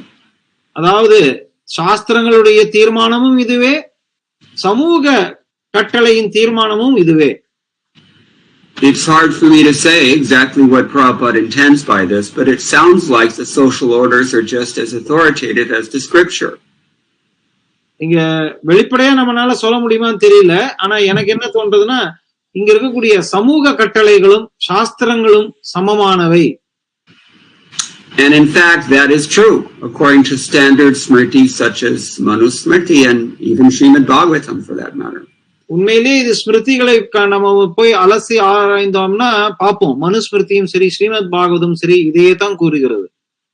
This is gets into epistemology, but this is the fact. When it's not clear what to do on the basis of what the Shastra describes, Manusmriti says, then you just do whatever your predecessors recognized as dharma, and if you follow that example, you'll never fall lower. You'll never be degraded. இப்போ மனுஸ்மிருதியில என்ன சொல்லியிருக்குன்னா, இந்த சாஸ்திரங்கள் எல்லாம் நமக்கு கடைபிடிக்க தெரியல, குழப்பமா இருக்கு, எது கரெக்ட், எது சரி, எது தவறுன்னு தெரியல அப்படின்னா, நம்மளுடைய முன்னோர்கள் எவ்வாறு இதை நடைமுறையில் செயல்படுத்தினார்கள் என்பதை ஆராய்ந்து அவர்களை பின்பற்றி நம்ம வாழ வேண்டும். அதுவே சாஸ்திரங்களை பின்பற்றி வாழ்வதற்கு சமமாகும். And Srimad Bhagavatam, as I mentioned, it also says, Shruti Pratyaksham Aitihyam Anumana Chatushtayam, that whatever is there in the Shruti or in the whatever you have by the three evidences of Shabda, Anumana, Pratyaksha, you can also judge against the example that has been received from tradition. That is to say, Shishtachara or Aitihyam. அதாவது ஸ்ரீமத் பாகவத்ல என்ன சொல்லப்பட்டிருக்குன்னா, என்னென்ன கோட்பாடுகள் ஸ்ருதி ஸ்மிருதி இதுல எல்லாம் கொடுக்கப்பட்ட கோட்பாடுகள் அனைத்தும் ஐதிஹ்யம், ஐதீகம் நம்ம தமிழ்ல சொல்லுவோம், அப்படிங்கிற பரம்பரையாக செய்து காட்டிய முன்னோர்கள் அவர்களுடைய சான்று நமக்கு போதுமான பிரமாணமாக அமையும். And this is in 11th canto. Krishna says, if you want to understand what is real as well as what is unreal, you have to use these four. இதே 11வது காண்டத்துல கிருஷ்ணரும் உத்தவருக்கு இதையே சொல்றார். உண்மை எது, உண்மை அல்லாதது எது அப்படின்னா இந்த 4 ஸ்ருதி ஸ்மிருதி புராணம் மற்றும் ஐதிஹ்யத்தை 4ஐயும் நீங்க அலசி ஆராய்வது அவசியம். Therefore, we said in the beginning, you have to have a practical, tangible example in front of your eyes in order to see it, pratyaksha. அதனாலதான் நம்ம முன்னாடியே சொன்னோம், சாஸ்திரத்துல சொல்லப்பட்டுள்ள அனைத்து கருத்துக்களுக்கும் நம் கண் முன்னாடி ஒரு உதாரணமாக இருக்க வேண்டும். அந்த உதாரணத்தை நம்ம பார்த்துதான் செயல்படணும். And you have to conclude intelligently why does this exist? Why is this system here? அதன்படி நம்ம ரொம்ப அறிவு சார்ந்த விதத்துல புத்தியை உபயோகித்து ஏன் இது இப்படி செய்தார்கள், ஏன் இது இவ்வாறு இருக்கிறது அப்படிங்கறத புரிஞ்சுக்க வேண்டும். அதன்படி நம்ம தீர்மானம் செய்யணும். In order to do that, we require the intelligence that is given to us by Shabda, authoritative assertions, especially scriptural. அந்த அறிவை நம்ம பெற வேண்டும் என்றால் அதற்கு நம்ம சாஸ்திரம், சப்தம் வடிவில் வரக்கூடிய சாஸ்திரங்களை நம்பி இருக்க வேண்டும். And in case you're still confused, even after all those three, then there is Aitihyam. You have the example of your predecessors. That's very simple. இந்த சாஸ்திரங்கள் எல்லாம் படிச்சு நம்ம எல்லாத்தையும் பார்த்து நமக்கு மேலும் தீர்மானம் செய்ய முடியாத நிலை இருந்தா நம்ம ஐதிஹ்யம்னு சொல்லப்படக்கூடிய ஐதீகத்தை கடைபிடிக்கணும். அதாவது முன்னோர்கள் எவ்வாறு செயல்பட்டார்கள், அவர்கள் செய்ததை நம்ம செய்யணும். So Srila Prabhupada continues his purport. He says that Shringi was a qualified son. He had Brahminical power both by birth and by training, but he was lacking in culture because he was an inexperienced boy. ஸ்ருங்கி எல்லா விதமான பிராமணர்களுடைய தகுதியையும் பிராமண சக்தி பிறப்பினாலும் சரி பயிற்சினாலும் சரி பெற்றிருந்தாலும் அவனிடம் அடிப்படை கலாச்சாரம் இல்ல. ஏன்னா அவன் அனுபவமற்ற ஒரு சிறுபிள்ளை. How do you say it? Kalacharam? Yeah, culture. Kalacharam. Yeah, Sanskriti is a better word. We use it in the Hindi and other languages. You have this word in Tamil as well? Sanskriti. Yeah, we don't exactly use that word. Yeah. Because Kalacharam sounds like a cultural program of some sort. Dance and that kind of thing. அதாவது பிரபு என்ன சொல்றாருன்னா, கலாச்சாரங்கிறது வெறும் கலை நிகழ்ச்சிகளை குறிப்பது அல்ல, ஆனால் தொன்று தொற்று வரக்கூடிய பண்பாடு, சாஸ்திரங்களின் அடிப்படையாக வைத்துக் கொண்டு வரும் பண்பாடு. There's a continuum here. You have samskara, samskriti, and samskrita. They all imply purification. That's the difference that I see. இங்க என்ன புரிஞ்சுக்கணும்னா, சம்ஸ்கார் அப்படின்னு இருக்கக்கூடிய சடங்குகள் but it's that word has been really negative connotation is given when we say ritual. That is how it has been come into, and the ritual becomes very. I'm using the term samskar in the sense of not only karma vasana, but also in the sense of shishtachara. சம்ஸ்காரம் அப்படிங்கிற வார்த்தைக்கு இரண்டு பொருள் உண்டு சமஸ்கிருதத்துல பார்க்கும்பொழுது. ஒண்ணு வந்து நம்ம கர்மத்தை போக்கக்கூடிய சடங்குகள் சம்ஸ்காரம்னு சொல்லப்படுறது. If you have a society in which people are attentive to this need, then we have what can be called sanskriti, a cultured society, or really it means a refined or purified society. அந்த சம்ஸ்காரம் அழைக்கப்படக்கூடிய தூய்மைப்படுத்தக்கூடிய சடங்குகளை அடிப்படையாக வைத்திருக்கும் சமூகத்தை சம்ஸ்கிருதி, அந்த சமூகத்துக்கு பேரு சம்ஸ்கிருதின்னு சொல்லப்படுறது. Whatever is prevalent in that society is also of a very high caliber. அந்த அப்படிப்பட்ட சமூகத்துல இருக்கக்கூடிய நிகழ்வுகள் எல்லாமே மிக உயர்ந்த தரத்தில் இருக்கு, உயர்ந்த குணத்தை கொண்டது. Even the language they speak, therefore it's called Sanskrita. அதிலிருந்து வரக்கூடிய அப்படிப்பட்ட சமூகத்துல இருந்து பேசக்கூடியவர்கள் தான், அந்த பாஷை தான் சம்ஸ்கிருதம். So there are a couple of things to consider here. It's not that Shringi wasn't qualified. He was qualified. Prabhupada says that very clearly. இங்க ஒரு முக்கியமான விஷயம் என்ன, ஸ்ருங்கி பிராமணன் வந்து தகுதியற்ற பிராமணன் கிடையாது, அவன் முற்றிலும் தகுதி வாய்ந்தவன் தான். பிரபுபாதர் தெளிவா சொல்றார். But immaturity was to blame. He was just a boy. ஆனா அவனுடைய சிறுபிள்ளைத்தனம், அந்த முதிர்ச்சி அடையாத நிலை, அதுதான் இங்க வந்து பிரச்சனைக்கு மூல காரணம். Being just a boy, he was inexperienced. அவன் சிறுபிள்ளை, அதனால அவன் நிச்சயமாக அனுபவமற்றவன் தான். And that inexperience is what Srila Prabhupada is calling lack of culture here. அப்படிப்பட்ட அனுபவமற்ற நிலையை தான் பண்பாடு இல்லாத நிலைன்னு பிரபுபாதர் வந்து இங்க விளக்குறார். Srila Bhaktivinoda Thakur talks about the difference between an offensive chanter and someone who chants the holy name with deliberate offenses as opposed to someone who commits offenses only out of immaturity. It's a very important distinction.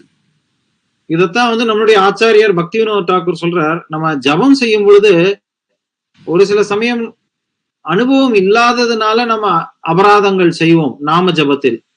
ஆனா ஒரு சிலர் அபராதம் தெரிஞ்சே நாமத்தை உச்சரிப்பார்கள்.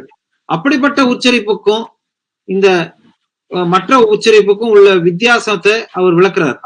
நிச்சயம் அது வேறு.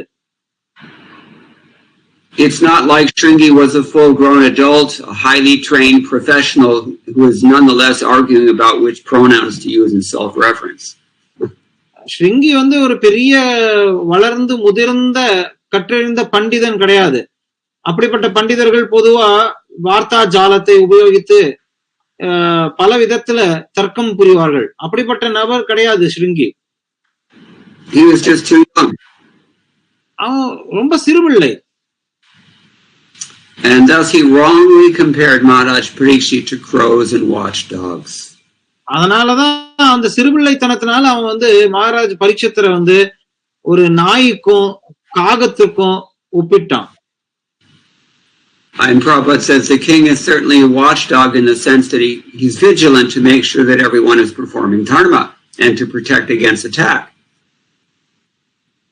இங்க பிரபுபாதர் வந்து பரீட்சித் மகாராஜோட நிலையை வந்து பரிந்து பேசுறார். எப்படி சொல்றாருன்னா, அரசருங்கிற முறையில நிச்சயம் அவர் ஒரு நாயை போல மக்கள் அனைவரும் தர்மத்தையும் அவர்களை காப்பதற்காக மக்கள் எல்லாம் சரியா செய்யறாங்களா அப்படிங்கிறதுக்காக கண்கொட்டா பாம்பு போல பாத்துக்கிட்டு தான் இருப்பார். And certainly the arms are servants in the sense that they have to jump to the occasion. If there is a threat to the society, then they have to act at the direction of the Brahmins, and they are servants in that sense. எப்போது பிரச்சனைகள் வந்தா உடனே உடனே பிராமணர்களையும் மற்றவர்களையும் காப்பதற்காக கரங்கள் எவ்வாறு உபயோகிக்கப்படுகிறதோ அது போல பாதுகாப்பு அளிப்பது, அந்த பாதுகாப்பு என்னும் சேவையை புரியும் வகையில் அவர்கள் சேவகர்கள். But to call him a watchdog, that's the sign of a less cultured boy. In other words, it's churlish and crude. ஆனா அப்படிப்பட்ட ஒரு உயர்ந்த நபரை கொச்சமாக காவல் காக்கும் நாய் அப்படின்னு சொல்றது ஒரு பண்பாடற்ற கலாச்சாரம், பண்பாடு இல்லாத ஒரு நபர், சிறுபிள்ளையின் அறிகுறிகள். Now, so inexperience and immaturity are to blame. But that said, still the brahmanas have to constantly guard against arrogance, because this is a downfall. ஒரு விதத்துல அனுபவமற்ற நிலை, அந்த நிலையினால்தான் காரணம் அப்படின்னு இங்க சொல்லலாம். இருந்தாலும் பிராமணர்கள் எப்பொழுதுமே மற்றவர்கள் பெருமிதம் அடைந்து இல்ல அகங்காரம் கொண்டு செயல்படாமல் இருப்பதை கண்டிப்பதற்கு அவர்களுடைய கடமையும் ஆகும். Just as the Kshatriyas have to constantly guard against or watch out for their Ishvara Bhava, because they tend to become overwhelmed by self-importance. சத்திரியர்கள் எப்பொழுதுமே அவங்களுக்கு ஒரு ஈஸ்வர பாவம் இருக்கு. ஏன்னா அவங்க மற்றவர்களுக்கு பாதுகாப்பு அளிக்கிறாங்க, அதனால தாங்கள் கடவுள் நிலையில இருந்து செயல்படுறாங்க அப்படிங்கிற நிலை வர்றதுனால அவங்க இந்த பெருமிதம் அடையாமல் இருக்க வேண்டும், அகங்காரம் கொள்ளாமல் இருக்க வேண்டும், அதிலிருந்து அவர்களையே அவர்கள் காற்றுக்கொள்ள வேண்டியது அவசியம் என்பது போல. Vaishyas have to watch out for greed and other less noble tendencies. வைஷ்யர்களும் பேராத்திரமும் பேராசையும் கொள்ளாமல் இருப்பதிலிருந்து அவர்களை பாதுகாக்க கொள்ள வேண்டும். And the Shudras are challenged by their senses only. சூத்ரர்களும் அவங்களுக்கு புலன் நுகர்வு சலுகை இருந்தாலும் அதுல அதி தீவிரமாக ஈடுபடாமல் இருப்பதிலிருந்து, புலன்களை கட்டுப்படுத்துவதிலிருந்து பாதுகாத்துக் கொள்ள வேண்டும். In other words, everyone has to be on guard against their own anarthas. அதே போல சொல்லணும்னா அனைத்து வகுப்பினரும் அவர்களது அனர்த்தங்களிலிருந்து அவர்களை பாதுகாத்துக் கொள்வது அவசியம். And everyone has to be reminded that ultimately we're all just servants, not just the Kshatriyas. சத்திரியர்கள் மட்டும் சேவகர்கள் இல்ல, நாம் அனைவரும், பிராமணர்கள் உட்பட்ட அனைவர்களும் சேவகர்களே அப்படிங்கறத நம்ம நினைவில் கொள்ள வேண்டும். An English poet once wrote, "Lilies that fester smell far worse than weeds." You're saying the decayed lily? Yes. அதாவது தாமரையும் சொல்றாரு இங்க. அல்லிப்பூ அழுகி போனாலும் அது மிக மோசமான துர்நாற்றம் கொன்ற வஸ்துவை காட்டிலும் அது துர்நாற்றம் அடைய வாய்ப்பு உண்டுன்னு. And Srila Prabhupada also gives the example of a black spot on a white sheet. பிரபுபாதர் இதேதான் இன்னொரு உதாரணம் சொல்றாரு. ஒரு நல்ல வெள்ளை காகிதத்துல ஒரு கருப்பு துளி சொட்டு விழுந்ததுன்னா எப்படி இருக்குமோ. So when one has all good qualities, especially Brahminical qualifications, and is born in a Brahminical family and is engaged in the work of a Brahmin and has the qualities of the Brahmin, he has to be especially careful against his arrogance. அதாவது ஒரு பிராமணன் எல்லா விதத்திலையும் நல்ல பிறப்பு, நல்ல வளர்ப்பு, எல்லா விதத்திலையும் உயர்ந்தவனாக இருந்து பிராமண குணங்களும் அவனிடமிருந்து பிராமணத்துவத்தை கடைபிடித்து வந்தால் அவன் பாதுகாத்து கொள்ள வேண்டியது முக்கியமானது என்னன்னா அகங்காரம் அப்படிங்கிற ஆணவத்திலிருந்து அவனே பாதுகாத்துக் கொள்ள வேண்டும். To the extent that one has Brahminical qualifications, to that extent he has to be careful against arrogance. எவ்வளவுக்கு எவ்வளவு முன்னேறிய பிராமணத்துவத்தை கொண்டிருக்கிறார்களோ அவர்கள் இந்த ஆணவத்திலிருந்து அவர்கள் காத்துக்கொள்வது மிகவும் இன்றியமையாதது. Everywhere and always, ordinary people can intuit the truth of this idea because it's a universal one. இது எல்லாருமே புரிந்து கொள்ளக்கூடிய ஒரு அனைத்துக்கும் உலகம் பூரா நம்ம இத நம்ம பார்க்கலாம். So Prabhupada writes, the downfall of the Brahmin caste began in the age of Kali. பிரபுபாதர் இங்க தொடர்ந்து என்ன சொல்றாருன்னா, பிராமணர்களின் குலம், பிராமணர்களின் வகுப்பு கீழே விழுந்தது, அதுதான் வந்து கலியுகத்தின் ஆரம்பத்திலேயே ஆரம்பிச்சிருது. That means it's a fairly recent development. இது வந்து சமீபம் 5000 காலம் தான் இது ஆயிருக்குன்னு அர்த்தம். அதையும் புரிஞ்சுக்கணும். And since the Brahmins are the heads of the social order, all the other orders in society, they begin to deteriorate once the Brahmanas are corrupted. பிராமணர்கள் சமூகத்தின் தலை சிரம் அப்படிங்கிற பட்சத்துல இருக்கும் வகையில் அவர்கள் கீழே விழுந்தால் மற்ற வகுப்பினர்களும் உடனடியாக தம்மாகவே கீழே கீழே சரிந்து விழுவார்கள். So the integrity of the entire system depends on not only, especially the Brahmins, but actually each section performing its own duty properly. So இந்த சமூகமே ஒன்றாக ஒருங்கிணைந்து செயல்படணும் அப்படின்றதுக்கு முக்கியமான காரணம் பிராமணர்கள். இருந்தாலும் மற்றவர்களும் அவரவர் கடமையை, விதிக்கப்பட்ட கடமைகளை சரிவர செய்வது அவசியம். It's a symbiotic system, this varnashram dharma. இது ஒட்டுமொத்தமாக ஒன்றோடு ஒன்று ஒத்துழைத்து செய்யப்படும், ஒன்றோடு ஒன்றை சார்ந்திருக்கும் அமைப்பாகும். அதாவது I don't know how you're going to translate this into Tamil, but in English we can sum it up by saying that it is a symbiotic meritocracy that exists for the purpose of social solidarity. Wow.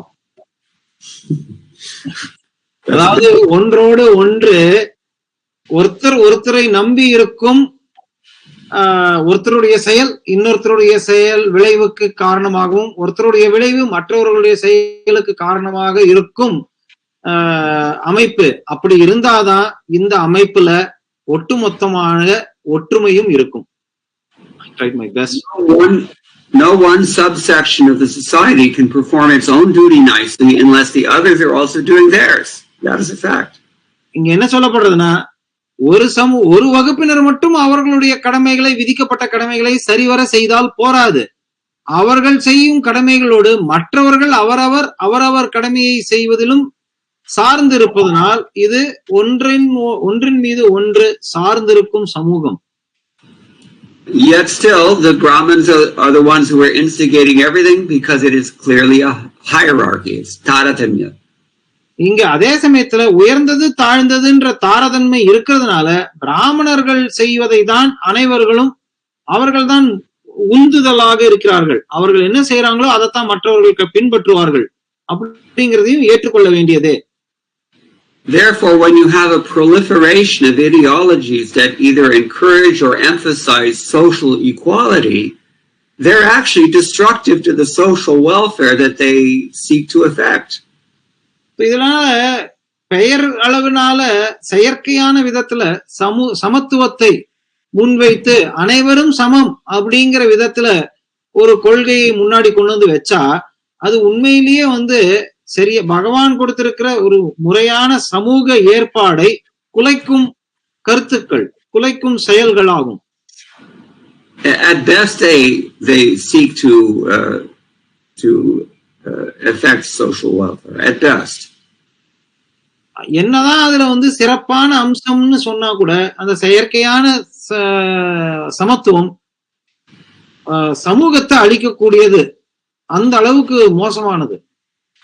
But at worst, these pseudo-egalitarian ideologies, they're actually guilty of the same thing, of the same accusations they level against the caste system. They're trying to exploit others. ஆனா மோசமான நிலை என்னன்னா, இப்படிப்பட்ட பெயரளவான சமத்துவவாதத்தை வைக்கும் சமத்துவவாதிகள் உண்மையிலேயே அவர்களுடைய செயல்கள் மூலம் அவர்கள் ஒரு பக்கம் ஜாதி வகுப்பு இதெல்லாம் குறை சொன்னாலும் அவர்களே அந்த குற்றத்திற்கும் ஆளாகின்றனர். அவர்கள் மத்தியிலும் இவ்வாறு அநீதிகள் நிலவுகின்றன. Since ideologies are usually wedded to politics, therefore the persons who are propounding these ideals are usually divisive politicians.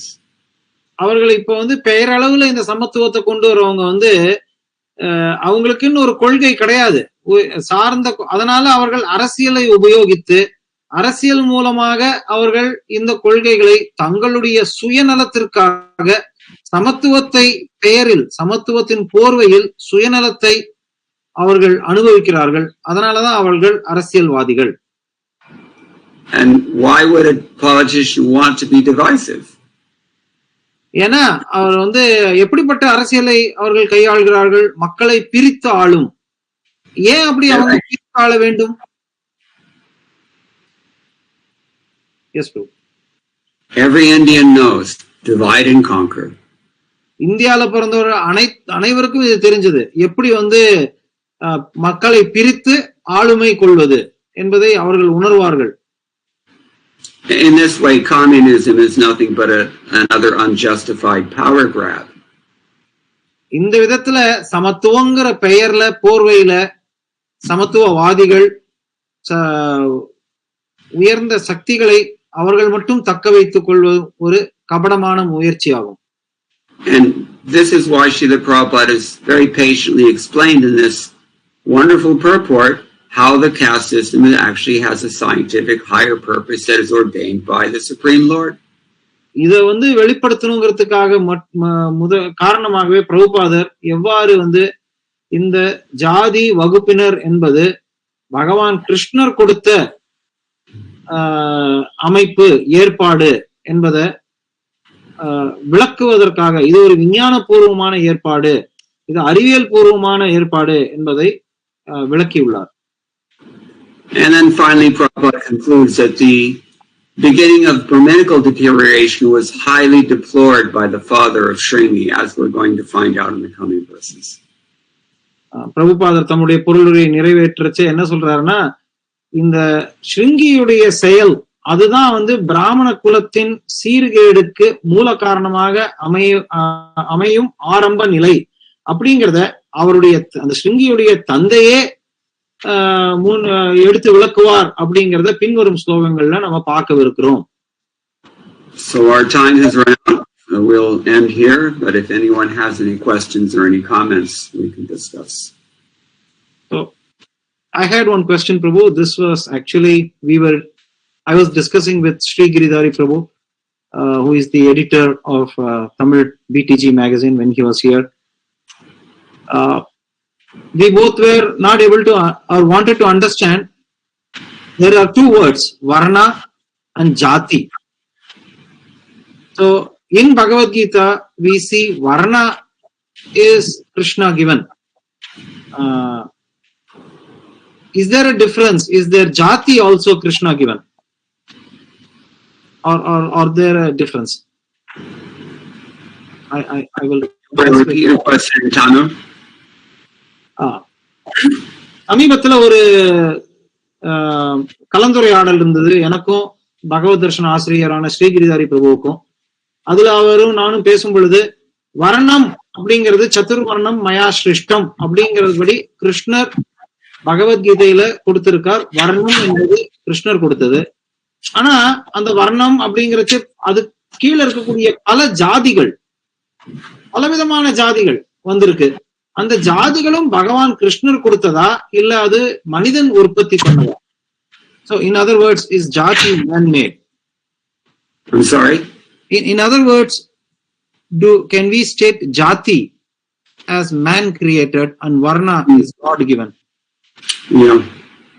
I don't have an immediate answer from Shastra that I can think of at the moment about this, but I will say that the word jati is by its very nature quite fluid and somewhat ambiguous even. Jati simply means class. உடனடியாக என்னால சாஸ்திரத்தை முன்வைத்து சாஸ்திர பிரமாணம் என்னன்னு வச்சு என்னால இதை விளக்குறதுக்கு எனக்கு இப்ப ஞாபகம் வரல. ஆனா பொதுவா ஜாதி அப்படிங்கிற வார்த்தை ஒரு நீரை போன்றது, எங்கும் பரவி இருந்து எப்படி வேணா அது மாறிக்கிட்டே இருக்கும் அதனுடைய ரூபம். ஏன்னா வகுப்புன்னு சொல்றோம். Just like Goswami says in his Bhakti Rasamrita Sindhu that you should associate with devotees of the same jati. இப்ப பக்தி ரசாமிரத சிந்துவை நம்ம பார்த்தோம்னா ரூப கோஸ்வாமின்னு சொல்றார். என்ன சொல்றாருன்னா பக்தர்கள் மத்தியிலும் நீங்க ஒரு பக்தர் இன்னொரு பக்தரோட சங்கம் கொள்ளணும்னா ஒரே ஜாதியில இருக்கிறவங்க கூட சங்கம் கொள்வது சிறந்தது அப்படின்னு சொல்றார். Are we prepared to interpret that as a reference to your social heritage? அங்க சொல்லப்படக்கூடிய ஜாதிய நம்ம இங்க சமூகத்தில் இருக்கக்கூடிய ஜாதிகள் அப்படின்னு போய் பக்தர்களை அந்த மாதிரி ஜாதிகள் வச்சு பிரிக்க முடியுமா? So, I mean, it maybe so. இருக்கலாம். I'm taking it in a much broader sense. அதாவது வெறும் உயர்ந்த தளத்திலிருந்து பார்க்கும் பொழுது அவ்வாறு புரிந்து கொள்ளலாம். So jati simply means class. Samajatiya, we say, somebody in the same category. All oranges are samajati. ஜாதி அப்படின்னு சொல்லணும்னா எப்படி உதாரணம் சொல்லலாம்னா ஆரஞ்சு பழத்தை எடுத்துக்கலாம். அந்த ஆரஞ்சு பழங்கள் பல உண்டு, எல்லாம் ஆரஞ்சு வகையான ஒரு வகுப்பு பழம் அப்படின்னு சொல்லலாம். Oranges and apples are in different categories, different classes. பழங்கள் அப்படின்னு எடுத்துக்கொண்டா ஆரஞ்சுங்கிறது வேற வகுப்பை சார்ந்தது. ஆப்பிள் அப்படிங்கிற பழத்தை எடுத்துக்கொண்டா அது வேற வகுப்பை சார்ந்தது. Now, a third thing I can say about this is that even if we don't find explicit shastric mention defining the various jatis that we're looking for, the fact that they are long, in many cases at least, very old traditions deserves a modicum of respect. எப்படி இருந்தாலும் இந்த ஜாதிங்கிறது பகவான் கொடுத்தாரா எங்கிருந்து வந்ததுன்னு தெரியாட்டா கூட நம்ம பார்க்கிற விதத்துல பார்த்தா முன்னோர்கள் தொன்று தொட்டு பல ஆண்டுகள் பல காலங்கள் முன்னிலிருந்தே அவர்கள் இதை கடைபிடித்து வருவதனால் அதற்கு அந்த சமமான மரியாதை கொடுப்பது நம்ம அவசியம் கடமைப்பட்டுள்ளோம். This is the same principle that we mentioned. If you do what your forefathers did and understood as dharma, then you will not be degraded by following in their footsteps, because that is the shastric injunction. நீங்க உங்களுடைய முன்னோர்கள் என்ன செய்தார்களோ அதை நம்ம தொடர்ந்து பின்பற்றி வந்தோம் என்றால் நிச்சயம் நம்ம அதன் காரணமாக நம்ம கீழே விழ மாட்டோம். ஏன்னா அவர்கள் செய்த இது சாஸ்திரத்தின் அடிப்படையில இருந்தது. அதனால நம்ம நமக்கு புரியாட்டா கூட நம்ம அவர்கள் செய்த செயலை பின்பற்றுவதனால் நமக்கு வீழ்ச்சி கிடையாது. At the same time, we should recognize that if someone is a Veda Paraga, he has transcended all the Traigunya teachings of the Vedas, and he's giving you instructions, then you have to follow that. அதே சமயத்துல வேதங்கள்ல கொடுக்கப்பட்டுள்ள அடிப்படை முக்குணங்களை அடிப்படையாக கொண்ட நிலைகளை தாண்டி ஒருவர் இருக்கிறார் என்றால் அவர் கொடுக்கும் கட்டளைகளையும் கோட்பாடுகளையும் நிச்சயம் நம்ம ஏற்று அதன்படி நடந்து கொள்ள வேண்டும். I think yes, bro. That's about all I can say about this. இந்த கருத்தை இவ்வளவுதான் இப்போதைக்கு என்னால சொல்ல முடியும். Is that okay? Yes, bro. I have questions. Yes, please. Hare Krishna Prabhuji, Dandavat Pranam, Jai Shri Prabhupada. So you mentioned about Shudras and women, and you said you mentioned it in the context of there are not many injunctions, shastric injunctions for their duties. So I have two questions regarding that. So one is that basically in the Shastras we come across the mention that Shudras and women are actually trying to find the word. They are kind of it's hard for them to make spiritual progress.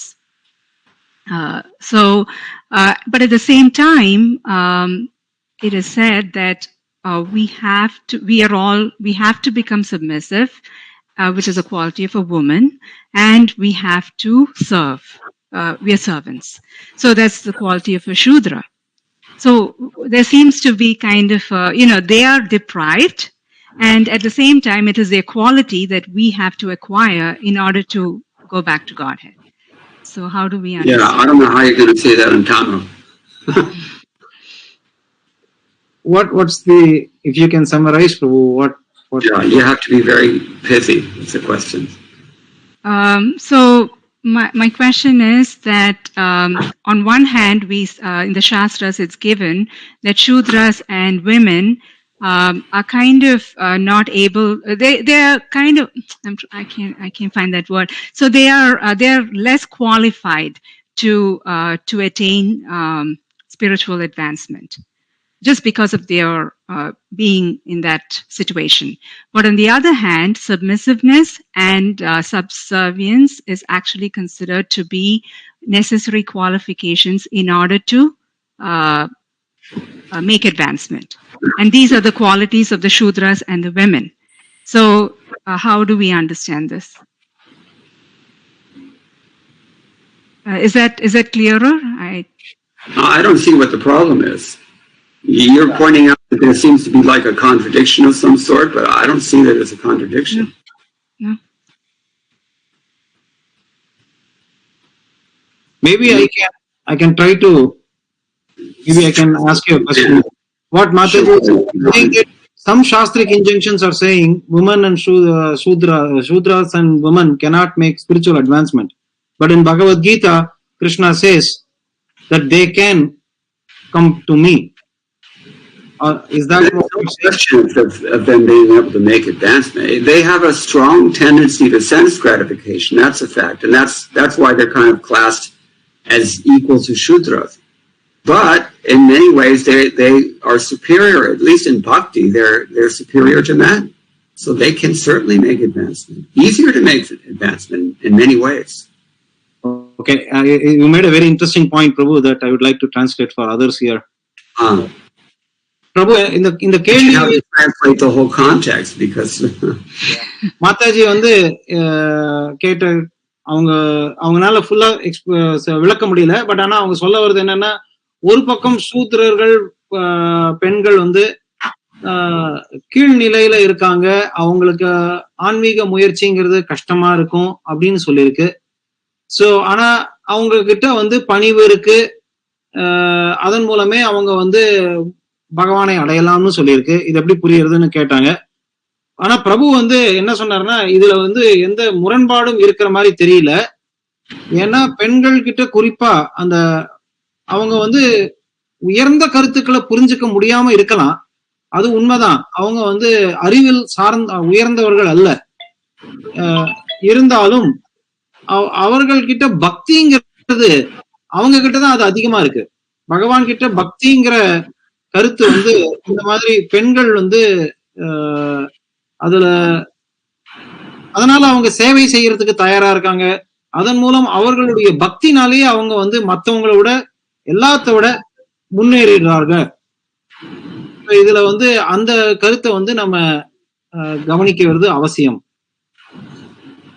So another thing is that, these are material considerations. Is to the extent that we're absorbed in material affairs, these things have relevance. But as we transcend through bhakti, they become less and less issues. So இந்த குறைபாடுகள்னு சொல்லப்பட்டிருக்கிற குறைபாடுகள் வந்து பௌதீக தடத்துல சொல்லப்பட்டிருக்கக்கூடிய குறைபாடுகள். ஆனா தூய பக்தியை கடைபிடித்து இந்த பௌதீக கண்ணோட்டங்களை தாண்டி நம்ம வந்தோம்னா இது வந்து குறைபாடுகள் கிடையாது. இதெல்லாம் நமக்கு கண்ணுல படாது, அது வந்து உணரபடியான இருக்காது. This is like we have this big controversy that's now been ended by the GBC, that can women give initiation? Can they act as Vaishnava gurus?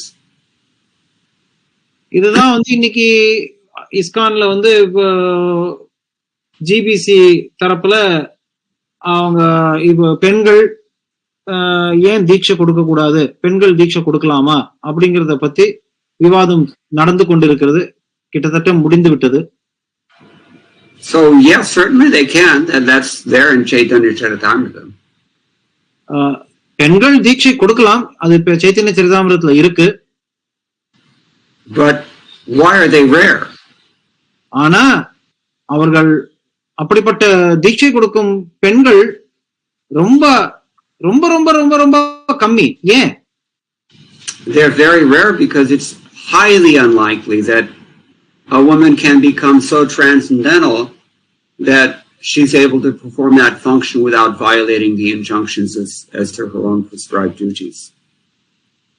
ஏன் அப்படின்னா சாதாரணமா எல்லா பெண்கள்னாலையும் இந்த குணங்களை கடந்து உயர்ந்த நிலையில இருந்து அந்த நிலை செயல்பட, அதாவது குருவாக செயல்பட வேண்டிய நிலையில இருந்து செயல்படுவது என்பது அவ்வளவு சாத்தியமானது அல்ல. Without hesitation, the feminists will immediately object that, well, what about the men? Why shouldn't they also become so transcendental? உடனே இந்த பெண்ணுரிமைவாதிகள் நம்ம இப்ப சொன்ன இதுக்கு எதிர்ப்பு தெரிவிப்பாங்க. என்ன கேட்பாங்கன்னா, அப்போ ஆண்களுக்கு மட்டும் அந்த குணங்களை கடக்கும் சக்தி உண்டா? அது ஏன்? And the answer is that the men are able to perform that function without violating their own prescribed duties because their prescribed duties are different. அதுக்கு என்ன பதில்னா, பெண்களுக்கு விதிக்கப்பட்ட கடமைகள் என்பது ஆண்களுக்கு விதிக்கப்பட்ட கடமைகளை காட்டிலும் வேறுபட்டது. அந்த பெண்களுக்கு விதிக்கப்பட்ட கடமைகளை அவர்கள் கடைபிடிப்பதனாலேயே அவர்கள் பக்தியின் உயர்ந்த தரத்திற்கு அடைந்து விடுகிறார்கள்.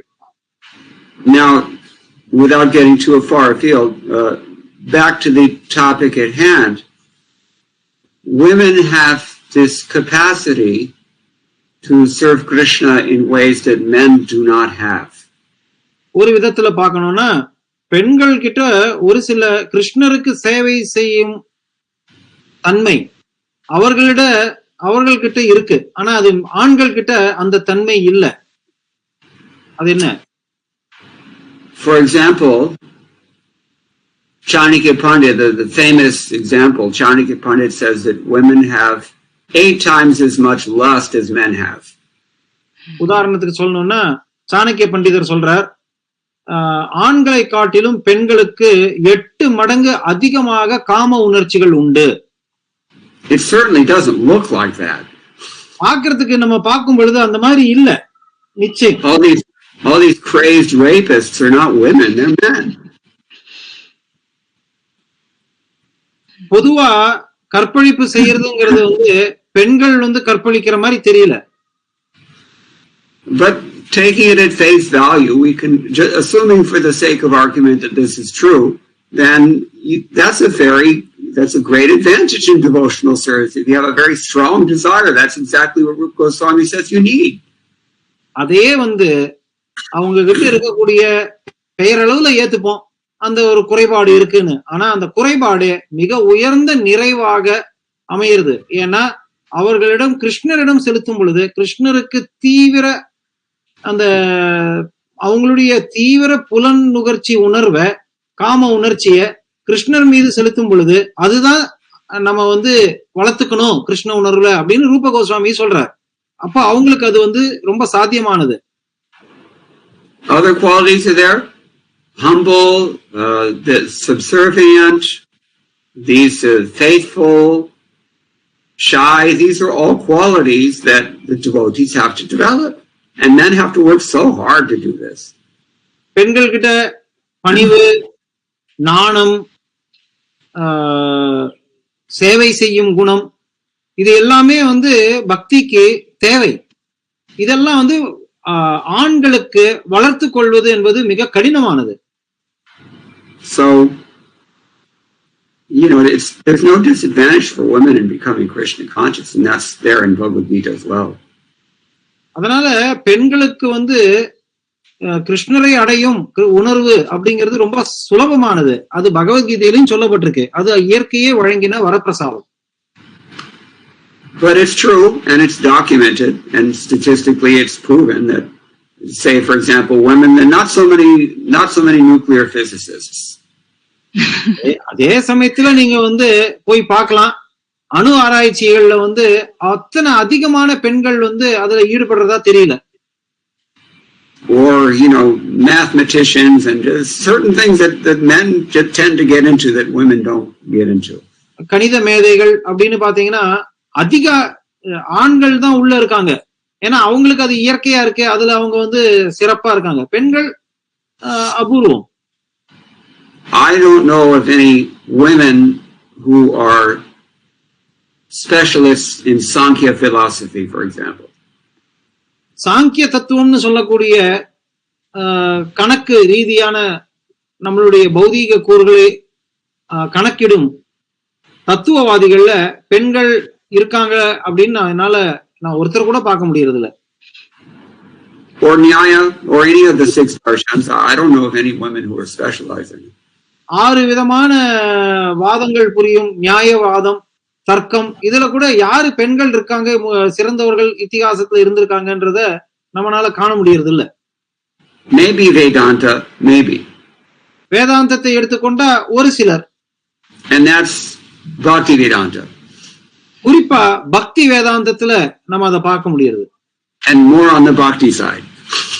அடிப்படையான பக்தி தடத்துல நம்ம பெண்களை பார்க்க முடியாது. So what? இதனால என்ன பிரச்சனை, என்ன பெரிய விஷயம்? It's not all that significant. These are just material calculations that they don't really matter that much. இந்த விதத்துல எல்லாம் கணக்கு போடுறதுங்கிறது பௌதீக அடிப்படையாக செய்யக்கூடிய கணக்கு. இந்த கணக்குகள் வந்து அவ்வளவு முக்கியம் கிடையாது. Instead of trying to correct perceived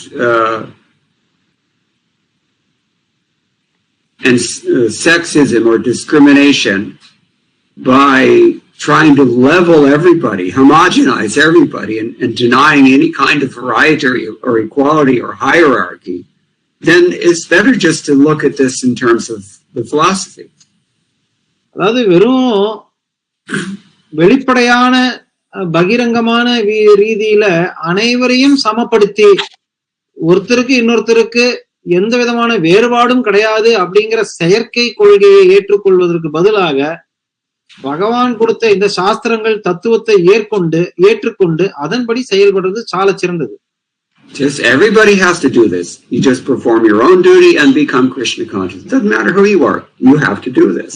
நீங்க ஆணா இருந்தாலும் சரி, பெண்ணா இருந்தாலும் சரி, யாரா இருந்தாலும் உங்களுடைய கடமைகளை, விதிக்கப்பட்ட கடமைகளை சரிவர செய்து கிருஷ்ண உணர்வை அடைவதுதான் விரும்பத்தக்கது, அதுதான் தேவையானது. இது யார் வேணாலும் செய்யலாம்.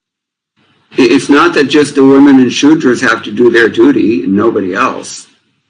வெறும் சூத்திரர்களும் பெண்கள் மட்டுமே அவர்கள் கடமையை கடைபிடிக்கணும்னு நம்ம சொல்றது இல்ல, எல்லாருமே கடைபிடிக்கணும் அவரவர் கடமையை. As we see in today's purport and thousands of others throughout Srila Prabhupada's corpus of writing, he's constantly hammering on the responsibility of the Brahmins to qualify themselves. This is the point. பல இடங்கள்ல பிரபுபாதர் சொல்றத இன்னைக்கு கூட இந்த பிரபுபாதர் பொருளுரையில பாக்குறோம். வெறும் பிராமணர்னு சொல்றதை விட பிராமணர்களுடைய தத்துவத்தை குணத்தை வளர்த்துக் கொள்வது அவசியம், பிராமணத்துவத்தை தரத்தை அடிப்படையில் வளர்த்துக் கொள்வது அவசியம் அப்படிங்கறத வலியுறுத்துறத நம்ம பாக்குறோம். He always emphasizes guna and karma because you have to do the work of a Brahmin. It's not, the world has too many Brahmins who are IT professionals. Too many of them. இன்னைக்கு computer உலகில எத்தனையோ பிராமணர்கள் அவங்க வந்து சிறந்த பிராமணர்கள் அங்க வந்து கை தேர்ந்தவர்களாக இருக்கிறார்கள். அப்படிப்பட்டவர்கள் கிடையாது. முக்கியமாக மற்றும் செயல் முக்கியம். That's why we have to commend those born Brahmins who have actually taken their birthright very seriously and given up their IT professions and preach Krishna consciousness full time. இதன் காரணமாக தான் பிராமணர்கள் வந்து பிராமணர்களாக பிறந்து அந்த தன்மையை அவர்கள் வைத்து கிருஷ்ண பக்திக்கு அர்ப்பணித்து அவங்க ஐடி உலகில வளர்ந்து ஐடி வேலைகளை கைவிட்டு அப்படிப்பட்ட பிராமணர்கள் பிரச்சாரத்திற்காக இறங்கி இருக்கிறார்கள். அவர்களை போற்றுவது அவசியம். Like Sridhar Srinivas. Like Mukunda Datta prabhu. So this is the point. இதுதான் இன்றைய முக்கியமான கருத்து. Guna karma. So the karma has to be there, but the guna also has to be there. Actually, you cannot do the karma without the gunas. குண கர்ம ரெண்டும் தேவை. கர்மத்தை மட்டும் குணம் இல்லாமல் கர்மத்தை மட்டும் செய்ய முடியாது. But the gunas come from performing your karma. Otherwise, you get only dosha. ஆனா அந்த குணங்கள் எவ்வாறு வரும்? ஒழுங்கா கர்மத்தை செஞ்சா மேலும் குணங்களை வளர்த்து கொள்ள முடியும். கர்மத்தை தவறா செஞ்சா தோஷங்கள் தான் வரும். What is that verse? Guna. Guna karma vibhaga Krishna. No. Parasvabhava karmani na prashamsi na garhayet. One should neither praise nor criticize the conditional natures and activities of another. That means the qualities and the actions of another person. We should neither praise or criticize too much because it's mundane. It doesn't matter. ஒருத்தருடைய செயல்களை போற்றுதலோ இகழ்வதோ கூடாது. ஏன்னா அந்த செயல்கள் பௌதீக தளத்துல நடக்கப்படுறது குண. அதனால அதை அதுக்கு போற்றுவதற்கும் தகுதி வாய்ந்தவை அல்ல, இகழ்வதற்கும் இகழவும் கூடாது. At the same time, we should not neglect or ignore a person's conditional nature and qualities because it's important to become Krishna conscious, to utilize them. ஏன்னா அவர்கள் அவ்வாறு செய்யப்படும் செயல்கள் கட்டுண்ட நிலையினால உண்டுபடுறது. அதனால அந்த கட்டுண்ட நிலையை தான் நம்ம ஏற்றுக்கொள்ள வேண்டும். ஏன்னா கட்டுண்ட நிலையை அங்கீகரித்து அந்த கட்டுண்ட நிலையை தான் நம்ம புரிந்து கொண்டு அதுவே நமக்கு கிருஷ்ண பக்தியை வளர்த்து கொள்வதற்கு சாதகமாக இருக்கும் என்பதை அறிந்து அதை பயன்படுத்த வேண்டும்.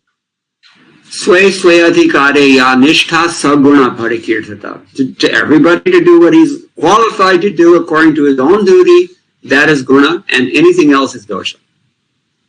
அவங்களுக்கு என்ன அதிகாரம் இருக்கோ அந்த அதிகாரத்தின்படி செயல்பட வேண்டியது அவர்களுடைய குணம், அதுதான் கர்மம்.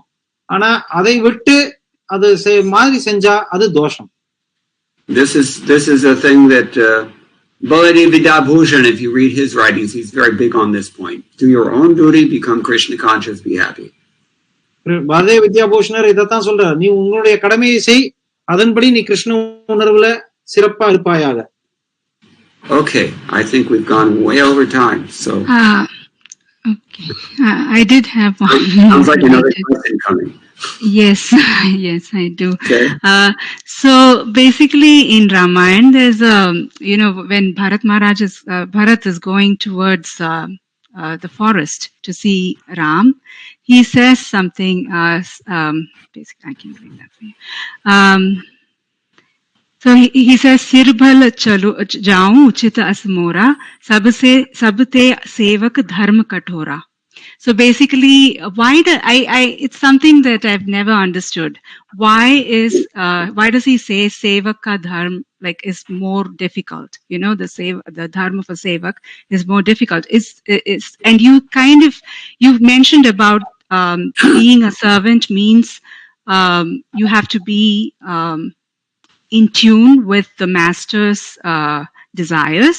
But how does it make it difficult if it's easier? You have to have Purusha Abhiman to understand the answer to this question. You don't have that. So that's why you have the question. If you're a man, you know how the difficulty is here. Stubborn ego, period. That's what makes bhakti hard. Otherwise, bhakti is a so-called simple path, right? It is simple. But we're not simple. That's the problem. Advantage of the women again. They're simple. It's easy. For the men, they have a big, hard nut to crack.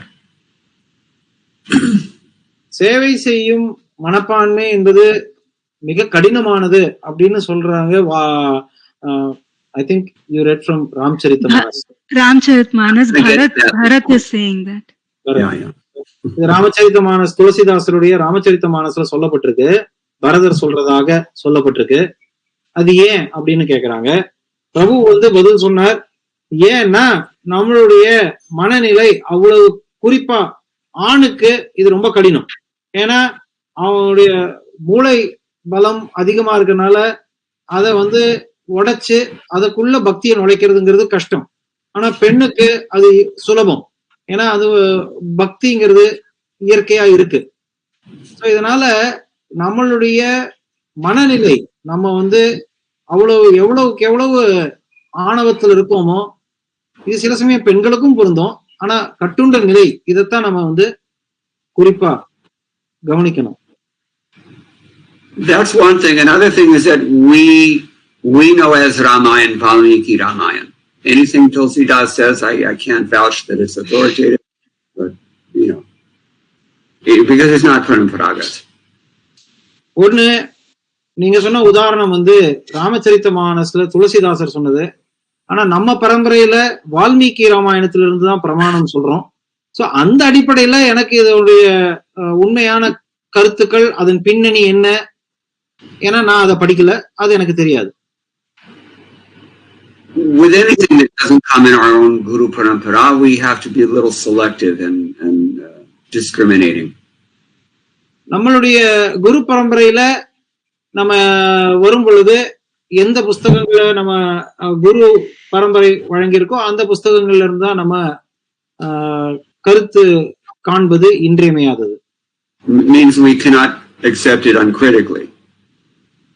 அதாவது என்ன சொல்ல வர்றாருன்னா, பிரபு இது அப்படியே உள்ளது உள்ளபடி ஏற்றுக்கொள்ளணும் அப்படின்னா அது அவசியம் இல்லை, அங்க முடியாது. We can learn from everybody. There's no problem with that, but we can only uncritically accept anything we hear from Srila Prabhupada and our own Guru Parampara and Shastras. கட்டாயம் பாடம் என்பது அனைத்து இடங்களிலிருந்தும் கற்றுக்கொள்ளலாம். ஆனா அத சரிவர அலசி ஆராய்ந்து பார்க்காமல் உள்ளது உள்ளபடியே ஏற்றுக்கொள்ள வேண்டும் என்றால் அது நம்மளுடைய பரம்பரையில வரும் சில பிரபுபாதர் கொடுத்த கோட்பாடுகளும் அவருடைய புஸ்தகங்களும் அவர் கொடுத்த அறிவுரைகளும் அந்த பரம்பரையில வர கோட்பாடுகளை அதை மட்டும்தான் அப்படி ஏற்றுக்கொள்ள முடியும். Having said that, I hope I gave a satisfactory answer. Yes, Prabhuji. இது உங்களுக்கு திருப்திகரமான பதிலா இருக்கும் நான் நம்புறேன். Okay, so I think we should adjourn. Thank you all very much. All glories to Prabhupada. Vanchagal